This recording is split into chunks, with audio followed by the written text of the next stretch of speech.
Travail et énergie, partie 4. Maintenant, je veux commencer par un nouveau paragraphe sur le théorème de l'énergie cinétique. On va commencer par un petit exemple. Imaginez une caisse posée sur un support horizontal très lisse, c'est-à-dire on néglige le frottement. La caisse part du point A sans vitesse et atteint le point B avec une certaine vitesse sous l'action d'une force F. Donc, en passant du point A au point B, l'énergie cinétique de la caisse va augmenter. Cette augmentation est due au travail de la force F. Et puisque le travail est une forme d'énergie, on peut dire que la variation de l'énergie cinétique delta EC, la variation de l'énergie cinétique de la caisse lorsqu'elle passe du point A au point B est égale au travail de la force F lorsque son point d'application se déplace du point A au point B. Maintenant, si je veux ajouter les forces agissantes sur la caisse, je trouve que son poids, c'est le poids de la caisse, mg par exemple, la réaction normale du support, Rn. Mais remarquons bien, ces travaux n'influent pas sur le mouvement du poids de la caisse. Maintenant, je peux ajouter travail Rn plus travail mg entre A et B, Pourquoi les travaux de ces forces sont nuls? Car ces forces sont perpendiculaires au déplacement. Donc, je peux dire que delta EC, la variation de l'énergie cinétique de la caisse entre A et B est égale à la somme des travaux des forces agissant sur la caisse entre ces points A et B. Ça, c'est quoi le théorème de l'énergie cinétique? Le théorème de l'énergie cinétique dit la variation de l'énergie cinétique d'un système entre deux instants donnés est égale à la somme des travaux des forces agissant sur le système entre ces instants.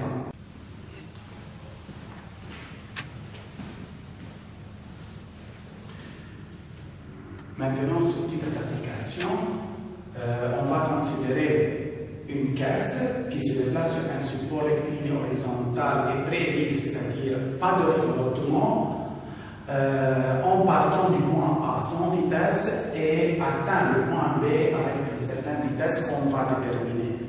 La distance entre A et B, par exemple, c'est 10 mètres, la masse de la caisse c'est 5 kg, la force exercée sur la caisse c'est combien? C'est 20 newtons. Tout d'abord, comment je peux procéder pour déterminer la vitesse en B, mais en appliquant le théorème de quoi? De l'énergie cinétique. Tout d'abord, je veux préciser premièrement quoi? Le système. Quel système on va étudier? Ça, c'est quoi? Ça, c'est la caisse. Deuxième point, je veux faire le bilan des forces de ce système. Bilan des forces. Bilan des forces. Quelles sont les forces agissantes? Puisque le frottement est négligeable, les forces agissantes sont quoi? Sont mg et quoi aussi? Et la réaction normale du support Rn. Et la force F, on dit ici mg. Ça, c'est le poids du corps de la caisse. Rn, réaction normale du support F et la force de traction qui fait déplacer quoi? La caisse. Maintenant, d'après quoi? D'après le théorème de quoi? De l'énergie cinétique. D'après le théorème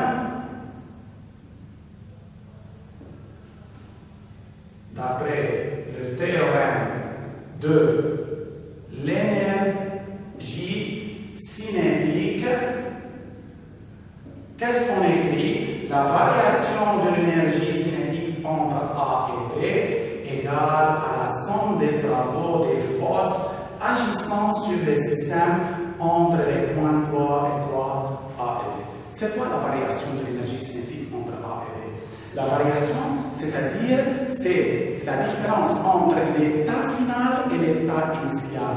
C'est-à-dire EC final, c'est-à-dire c'est EC en B, l'énergie cinétique de la caisse en B, moins l'énergie cinétique de la caisse ou en A, égale le travail de poids de la force F lorsque son point d'application se déplace de A vers B, plus travail de mg lorsque son point d'application se déplace de A vers B, plus travail de Rn lorsque son point d'application se déplace de A vers B.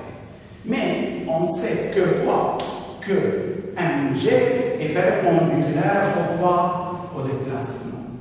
Rn aussi perpendiculaire au poids au déplacement. Donc, les travaux de ces forces sont nuls, égal à 0.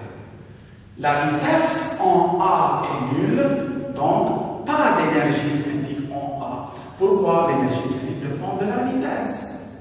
Puisqu'il n'y a pas de la vitesse en A, l'énergie cinétique en A égale quoi? Égale 0. À quoi égale l'énergie cinétique en B? L'énergie cinétique en B est égale ECB égale n demi mv au carré B. Pourquoi? Parce que dans cet exercice, la caisse représente un solide qui est en translation. Donc, on utilise quoi? Cette formule n demi mv carré et non pas n demi I delta P au carré. J'ai la masse égale 5 kg. La vitesse est inconnue, mais la vitesse, c'est la longueur qu'on doit chercher. Maintenant, le travail de F à quoi égale? Le travail de F. De A vers B. F est une force constante, dont le point d'application se déplace de A vers B. Donc, ça, c'est F fois AB fois cosinus de l'angle entre F et quoi? Et AB. F, c'est combien? C'est 20 newtons. AB, c'est combien? 10 mètres fois cosinus. Quel angle? Ça, c'est l'angle entre quoi et quoi? Entre cette force et le vecteur déplacement. Remarquons bien, le vecteur déplacement, c'est dans ce sens. La force F est dans le même sens. Quel est l'angle entre ces deux vecteurs? L'angle entre ces deux vecteurs est 0. Et par suite, la réponse, c'est 203 joules. Maintenant, chaque grandeur par sa valeur, EC en B égale quoi? Travail de F est égal quoi? 200 joules. Mais EC en B à quoi égale n demi mv carré? Parce que je peux déterminer la vitesse. Regardons bien. ECB égale n demi mv au carré en B. J'ai l'énergie cinétique, j'ai la masse, donc je peux déterminer quoi? EC en B. Pardon, la vitesse en B. V en B égale 2EC en B sur la masse avec une racine carrée 2 fois 200 sur 5.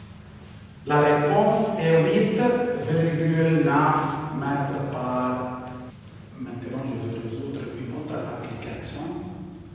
On a une caisse qui se déplace sur la ligne de plus grande pente, de la plus grande pente d'un plan incliné, faisant un angle de 30 degrés avec l'horizontale. Cette caisse, pendant son mouvement, est soumise à 3 forces. Le poids de la caisse de masse 1 kg, la réaction normale du support, la force de frottement d'intensité poids constante égale poids 3 N. Sachant que la caisse a au point A une vitesse de 2 mètres par seconde et atteint le point B avec une vitesse quoi 3 mètres par seconde pendant sa descente. Maintenant, qu'est-ce que je demande de trouver? Je demande de trouver la distance quoi? La distance AB. Mais en appliquant seulement quoi? Le théorème de l'énergie cinétique. Le système qu'on va étudier, c'est la caisse, c'est un solide en translation. Donc, l'énergie cinétique d'un tel solide est 1,5 V². Les forces agissantes sont représentées ici. Donc, je veux commencer directement par l'application du théorème de l'énergie cinétique entre les points A et B. La variation de l'énergie cinétique de la caisse entre les points A et B est égale à la somme des travaux des forces agissant sur la caisse entre ces points. C'est-à-dire, comment je peux développer ça? Ça, c'est les variations de l'énergie cinétique, c'est-à-dire EC final, c'est-à-dire EC en B, moins EC initial, EC en A égale travail de F, travail de Rm, je m'excuse, de A vers B plus travail de Mg, de A vers B plus travail de la force de frottement de A vers B. Maintenant, à quoi égale l'énergie cinétique en B? C'est n' m V au carré en B moins n' m V au carré en A. À quoi égale le travail de la réaction normale du support? Le travail d'une force perpendiculaire de déplacement est toujours égal à 0. Quel est le travail de Mg? Le travail de Mg, c'est quoi? C'est Mg fois AB fois cosinus de l'angle entre quoi et quoi? Mg et AB plus.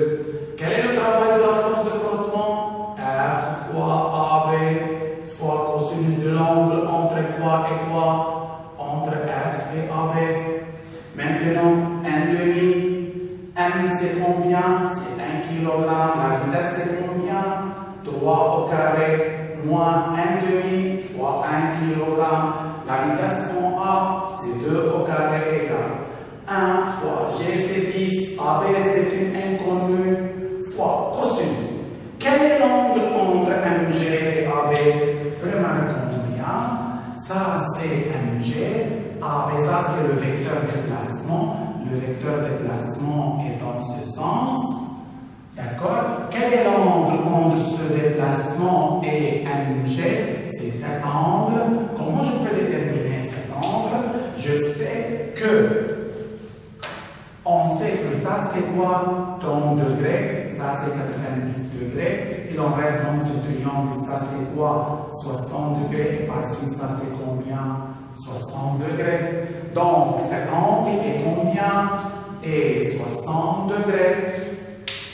Plus F c'est combien? 3. AB c'est une inconnue à déterminer fois cosinus entre F et quoi?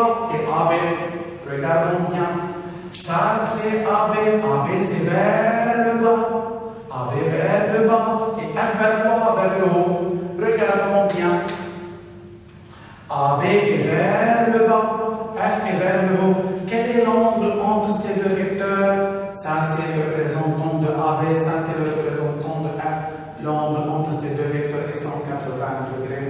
Donc je mets ici combien? 180 degrés.